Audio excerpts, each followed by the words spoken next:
నమస్కారం. మీ విజయ్ కుమార్ గంట. ఇప్పుడు బెజవాడ రైల్వే స్టేషన్ అంటే ప్రయాణికులు బెంబేలెత్తిపోయే పరిస్థితులు. నిల్వ ఉన్న ఆహార పదార్థాలు, నిల్వ ఉన్న కూల్ డ్రింక్స్, కాలం చెల్లిన ఇతర పానీయాలు, ఈగలు ముసిరే జ్యూసు, ఈగలు ముసిరే సమోసాలు, ఈగలు ముసిరే బిర్యానీ ఇక్కడ ఎక్కువగా లభ్యమవుతుంది. వీటిని ఏ ఆహార కల్తీ అధికారి పట్టించుకోడు, ఏ రైల్వే అధికారి పట్టించుకోడు. ప్లాట్ఫామ్లపై పరిస్థితులు ఎలా ఉన్నాయని పర్యవేక్షించేందుకు ప్రత్యేకమైన రైల్వే అధికారులు ఉంటారు. అలాగే ఖచ్చితంగా ప్రయాణికులకి ఇచ్చేటువంటి ఆహార ప్రమాణాలని ఎప్పటికప్పుడు పరిశీలించే అధికారులు ఉంటారు. వీళ్ళెవరు కూడా పట్టించుకోరు.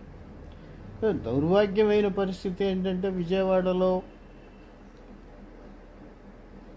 ఉదయం లేకపోతే రాత్రి చేసినటువంటి బిర్యానీలు, సమోసాలు సాగుతున్నా సరే, తర్వాత దాదాపుగా అట్లు అంటే మరి వాటిని ఖచ్చితంగా ఏమంటారో తెలియదు, ముక్క వాసన వచ్చినటువంటి అట్లు, చట్నీ, పులిసిన చట్నీ, ఇలాంటివన్నీ రైళ్ళు వచ్చినప్పుడు అమ్మేస్తున్నారు.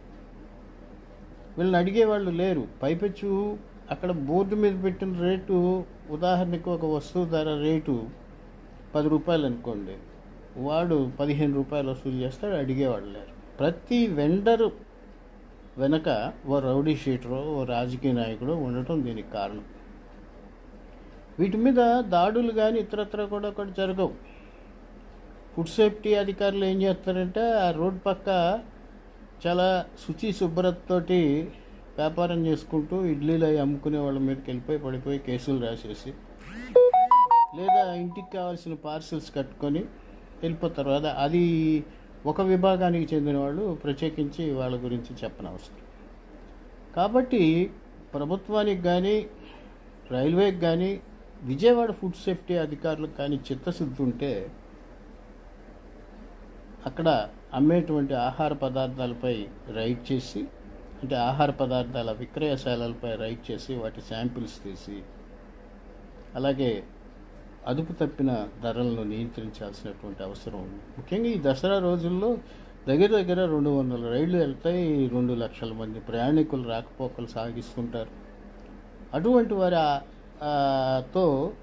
ఆరోగ్యంతో ఆటలాడుతుంటే ఏం చేస్తుంది అధికార యంత్రాంగం?